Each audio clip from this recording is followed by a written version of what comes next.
Hi, Jim. How are you? Great, Misty. How are you doing? Good. So, I am Misty Rhoads, and I am chief editor of the International Journal of Zero Balancing and Transformative Touch and host of this session.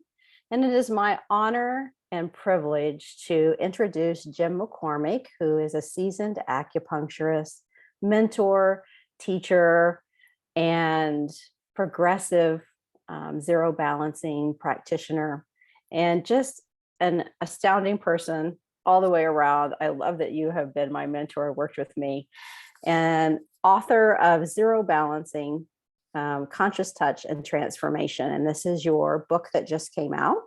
And we'd like to spend a little time talking with you about it. Thanks so much, Misty. Really lovely to be with you, and thanks for the introduction. Yeah, thank you. Um, I guess what we really want to know is, why'd you write this book? What moved you to write this book? Just the amazing experiences that clients had over many years, and just watching many people go through personal transformation in addition to whatever physical healing they did, whatever symptoms improved, their lives changed. Just like we were talking about a little bit ago, their lives got better, and the body mind correlation between what was happening in their body, what was happening in their emotions was so striking that I just eventually felt like I need to put this down on paper. And thank you for doing that. Right. This is an excellent book. You have really captured the essence of zero balancing and the critical points and research needed to kind of understand this modality and what's happening in people's and lives and with practitioners as we're working with people on the table. And we really needed that.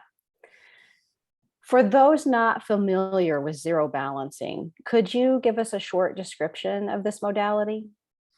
Well, the simplest description is that zero balancing is a body, mind, spirit manual therapy, body work therapy that primarily works on simultaneously and consciously touching the energy and structure of the person.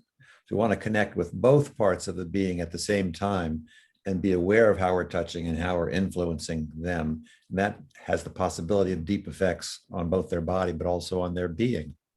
All right. We're going to talk a little bit about touching energy and structure in just a moment.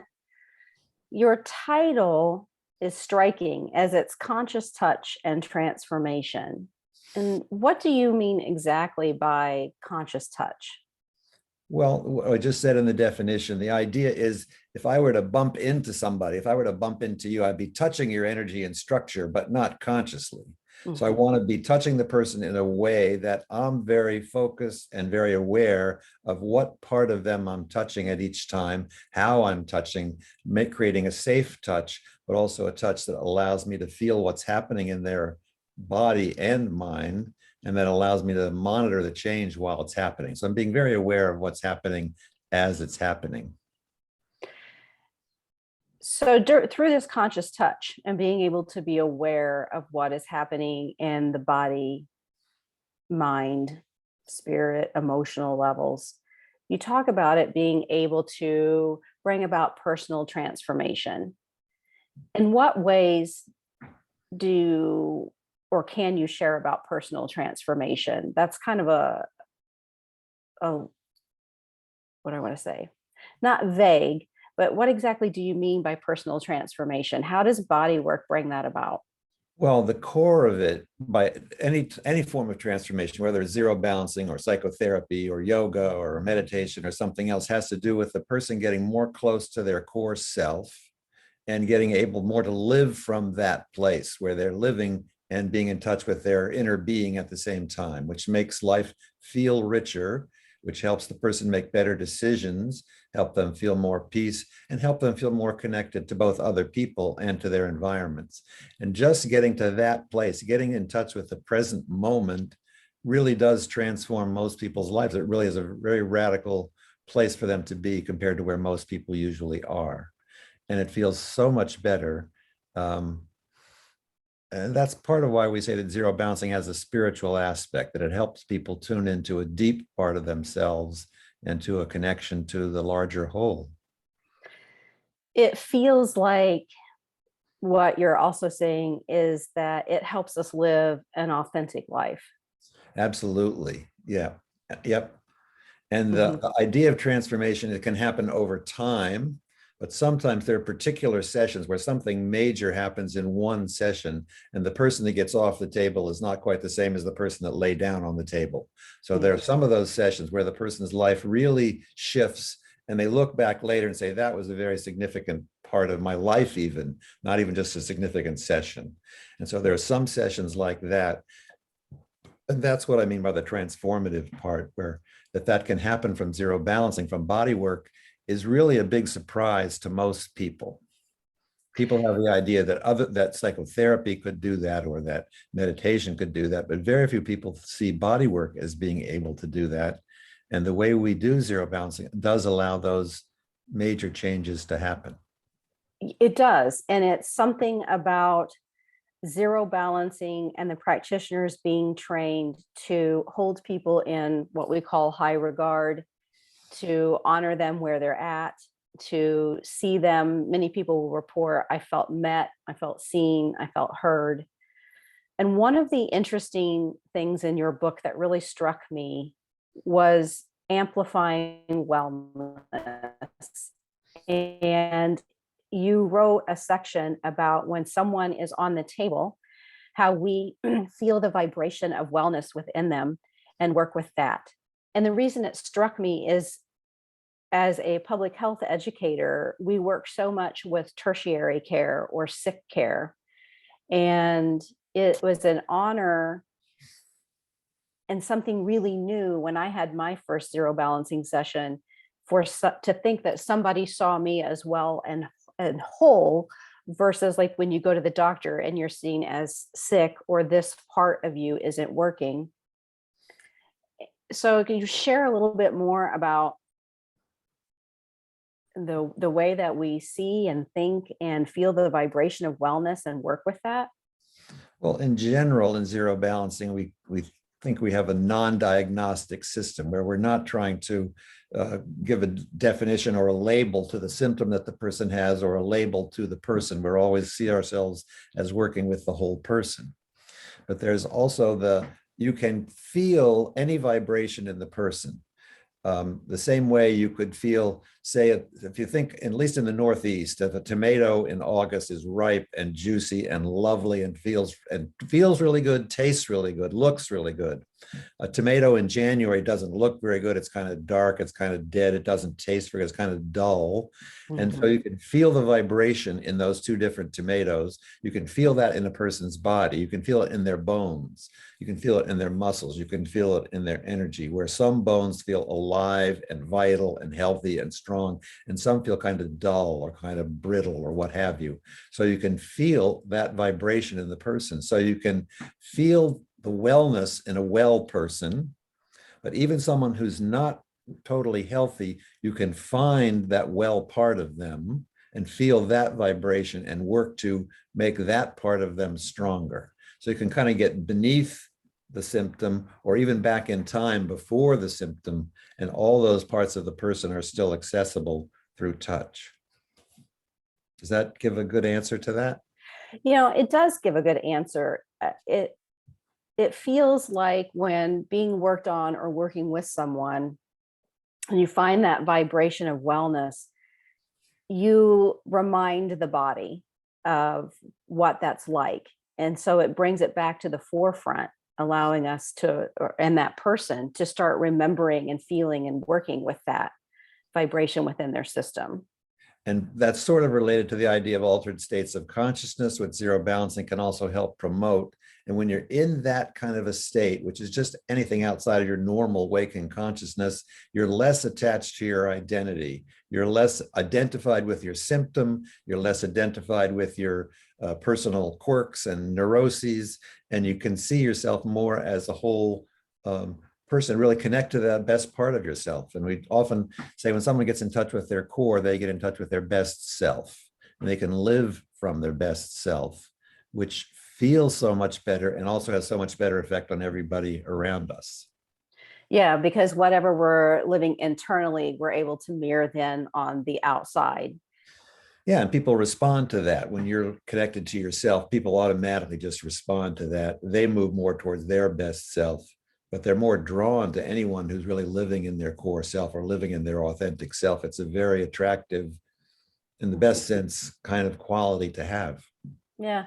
People kind of radiate when they're living that way, and they have what we would call space to be able to handle things that come up in life in a much healthier manner than not living from that authentic best self.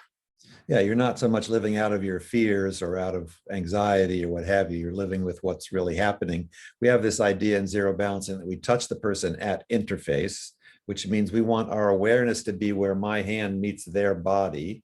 And it's a very balanced and beautiful way to work with someone so that it both has a really nice boundary so we're not getting merged, but still we can feel what's happening in the other person through that touch. So you can sort of interface with life where you're really connected to the present moment and connected to what's really happening and not to our projections about what's happening.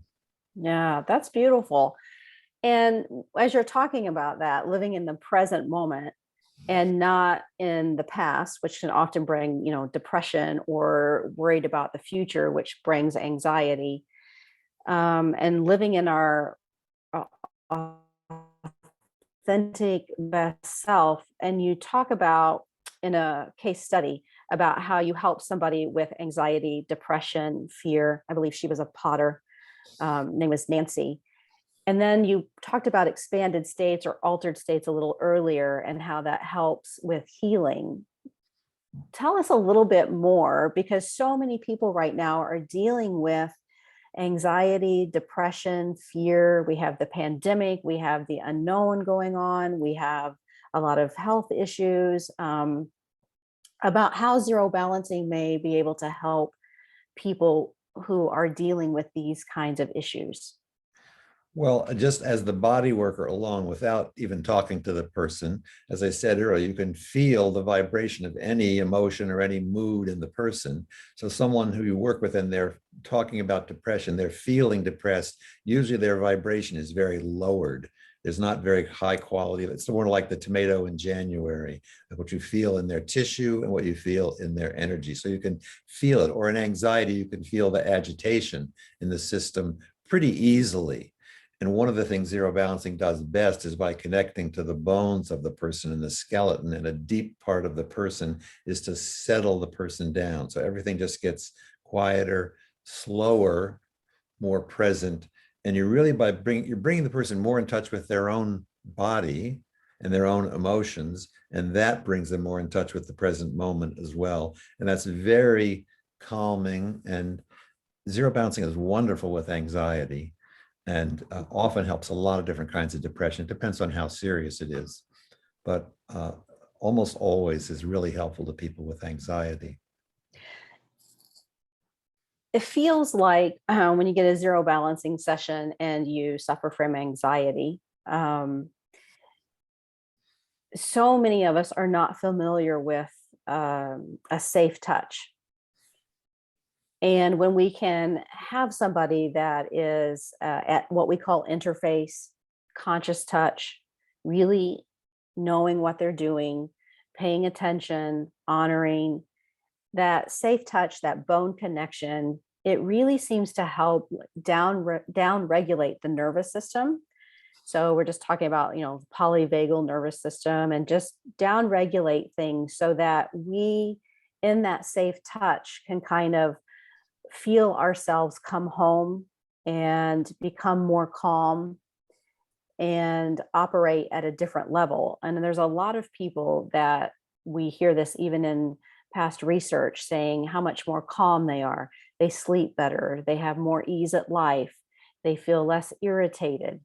And it all seems to come around with zero balancing being able to work at the bone and energy level. So what can you tell us about that? Because this is one of the things that makes zero balancing so unique. Well, part of the touch, again, the whole thing about interface is we're creating a very safe touch where we're not overly involved in that person. It's two separate people meeting rather than kind of merging or someone being codependent on the other. So the touch itself is very both conscious and very safe, but then our awareness brought into that is we're paying very much attention to what's happening to the person as we're touching them and what's happening to us as we're having that touch. So we're really monitoring every moment, moment to moment tracking of what's happening with that person through the touch. So if anything comes up at all that feels even the least bit not good, we're aware of it as right as it's happened so we can address it immediately. And so people that have emotions come up during the session, and that happens a lot. And then, but you can deal with that in a way that helps them accept that, be with it, and move on from it. I'm sort of forgetting the second part of the question, but that was about the safety is a big part of zero balancing. Oh, I know. The other part was about the main place we like to work in the body is the bones. And I'm an acupuncturist as well. In Chinese medicine, the bones were said to be controlled by the kidney meridian, and the kidney's function is to store our essence. So there's an idea from several thousand years ago that the bones have something to do with storing our essence, that some of our deep parts of who we are can be accessed through the bones. And it matches our clinical experience. When we feel work with the bones, it's sort of like the feeling of walking into a cathedral, and there's that ethereal vertical flow of energy that feels sort of slightly heavenly compared to working with the muscles, which is more like working in an apple orchard, and sort of, it's very beautiful, but it's more horizontal, it's more earthly, it's more the 10,000 things. So working with the bones really is working with a deep part of the person. And a lot of people haven't accessed that part of themselves. It's tuning them into a place that they've never really been in touch with before. And that alone makes their life more rich. But it also helps them feel really met, like you're really meeting some deep part of them. And that feels safe also. Yeah. I mean, I think few of us have consciously been touched to the bone. We'll say that that hurt to the bone or that cut to the bone, but for a positive effect to actually be held like that and honored and worked on at the bone level is very, very rare. And you know, people don't, if you haven't had the experience, we can say we work with the bone or work at the bone level, and people don't really know what does that feel like. So you kind of have to have the experience to know what it really feels like. But again, working at that level with clarity, with conscious touch, with objectivity, but with caring and with compassion is very deeply satisfying. It feels like some really basic part of ourselves being met. Yeah. So one of the lessons I enjoyed most in my training as a ZB practitioner was how zero balancing works with physics for healing. And you did a beautiful job at teaching that. And is it possible for you to give just a brief overview of how we work with physics for healing? I can give you a 2-minute version. That works. But we're looking at, so the history of science in the last several hundred years was trying to understand what's the basis of all reality. So if you have cocaine and salt and sugar and 3 different powdery white substances, how come they're so different? And they're gradually looking lower and lower and down to atoms and nuclei and then whatever's below that. And the idea was that there was the smallest particle that the world was made up of. And in one experiment that was proven that that was shown to be true. Another experiment with that same thing showed it to be an energy form. So is this smallest basic building block of the universe more about structure or more about energy, more about a wave or more about a particle? And they understood in the last 100 years that's really a wavicle, that everything has made up of both structure and energy, that the chair you're sitting on has energy as well as structure, and the light we're watching on the computer is both energy and structure. So everything is both. So we feel like we're working with a deep part of the person, but we're working with a deep part of the understanding of what the universe is really like. And that's so that zero balancing feels at home really with the quantum universe. And that's part of what finding the wellness in the person is also with that idea that what you look for is what appears, that the observer affects the experiment. And that's part of zero balance, that we can look for the wellness in the person. And if we look for it, we can find it. So that's another aspect of physics that relates to what we do in zero balancing. That could be a long discussion, but that's a beginning. Thank you. One of the ways I like to introduce it to my students also who are not familiar with the energy concept is that the heart is both physical and yet it has energy. So it's pumping, it's working with the electrical system of the body, the nerves. I mean, everything is connected. And when the heart stops, we use energy, we shock it back into rhythm if we can. And so it's a different way of looking at it, but helping to bring an understanding of the fact that we are indeed both structure and energy, and always have been. A long time ago, again, in Chinese medicine, they looked at the lung meridian. It was often called bringing in the inspiration of heaven. So it wasn't just bringing in air. It did do that, but it's also doing something else. It was bringing in our connections to the universe, our connections to the heaven, some form of inspiration or some form of spirit in addition just to oxygen. And that's still part of our view in zero balancing, that we're breathing in chi as well as air. And so there are lots of ways you can look at the energetic structural interfaces in the body that are fascinating the more you look into it, really. Yeah. It's just scratching the surface of Yeah. our understanding right now. Yeah, and one thing to say is that there is a lot of electricity in the body. That's completely clear. There's electricity all over the place, and everybody knows that.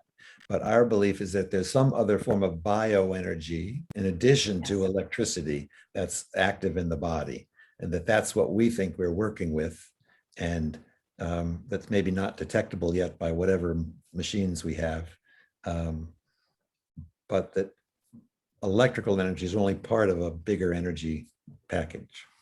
Yeah.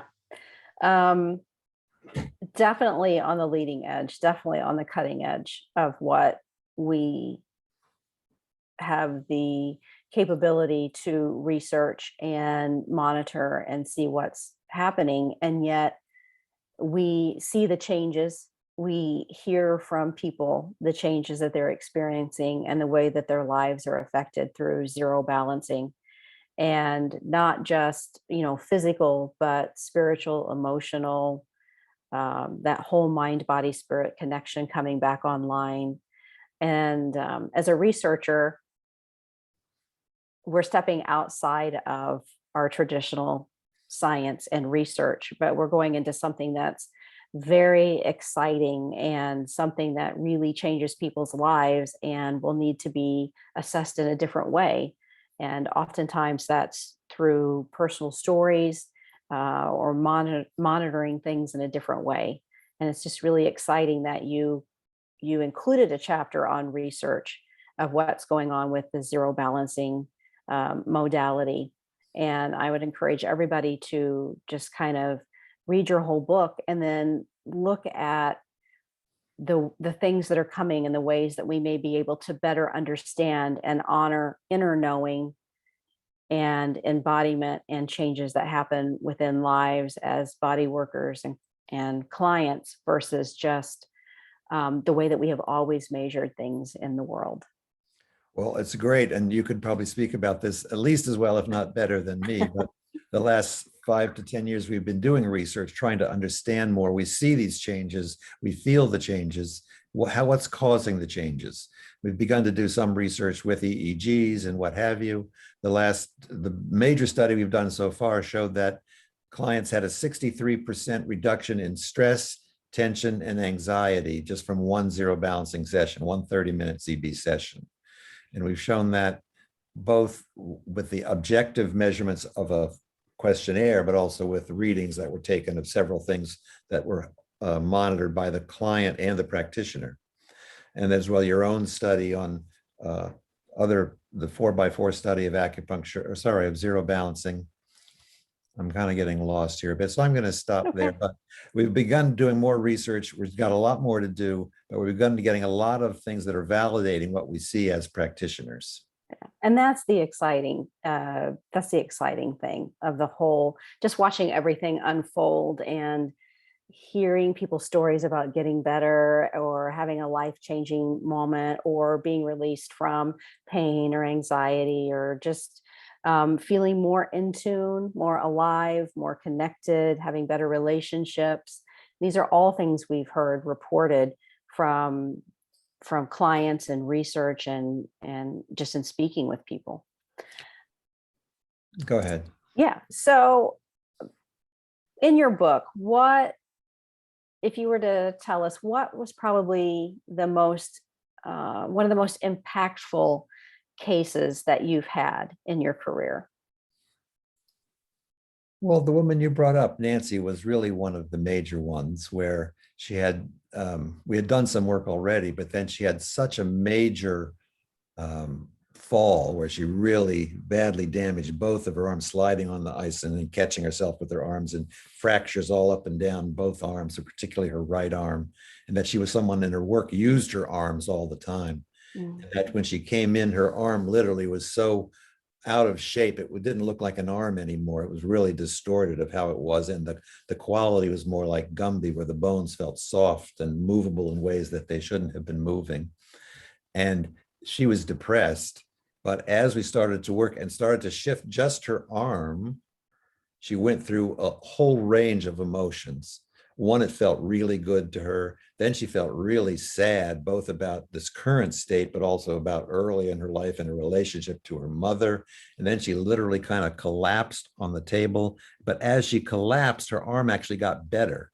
She wasn't trying to hold herself into some certain position, which had started with dealing with her mother, but she had let that rigidity go, and her arms started to get better. And as we held it more, she started to feel better and better and less depressed and more strong and more present.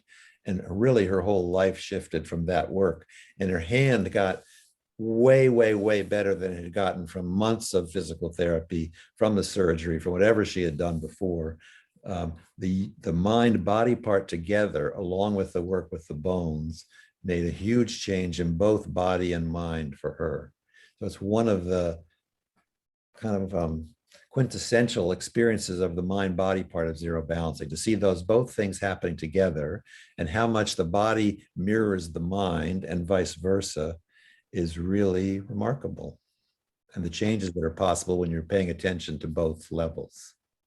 Yeah. And how emotions, right? Like something happens and that emotion seems to stay with us. And it's interesting how it will eventually, that happening and those emotions will take on a physical aspect. And many times releasing that and working with that, it's interesting to see how better people become. And we don't even realize the operating structure that we're using from things that have happened to us that may not even seem significant at the time. Well, the people, we all have our childhood conditioning, and for most of us, it stays with us most, if not all of our lives, unless you do something consciously to work on it and to shift it and to understand it, it's going to stay with you. And this particular woman was been so rigid and so much trying to hold herself up to keep from collapsing, to stand up to her mother, that her whole life was like that, and made her a kind of somewhat difficult person to be around, just because there was such rigidity. But when she started to let go, her whole being got both softer and yet stronger at the same time. So it was really lovely to see. And it was a very deep experience for her. I wasn't sure she would be willing to let me use it in the book. And once I sent it to her, what I had written, I wasn't sure how she would feel about it. But she felt good about it and learned more from me writing about it, and was willing to have it used in the book because it's such a good example of what we're talking about. Oh, I'm so glad she allowed you to share Yeah. her story. That is just beautiful. As we wrap up the end of this session, is there anything else that you would like to touch on from your book, your career? Well, in the book, again, I really like to say I'm really proud of writing the book. When I didn't like writing, I hated writing most of my life. So having written a book is a big accomplishment. That's really wonderful. But one of the main reasons for writing it, there are two reasons. One was to explain zero balancing more clearly, but also to really help people see the value of personal transformation. So my hope is that the book becomes useful to people outside of the bodywork profession, outside of zero balancing, outside of the healing profession, that people who are not really involved at all in medicine or healing or body work can gain a lot out of it. And I think they can. The reports I'm getting back from people who've read it, who are not in the medical world in any way, or the bodywork world, they've also gained a lot from it. And so that's my biggest hope, that it would reach a wider audience than just zero balancers. Yeah, I'm not just saying this. This is an amazing book. It was a great read.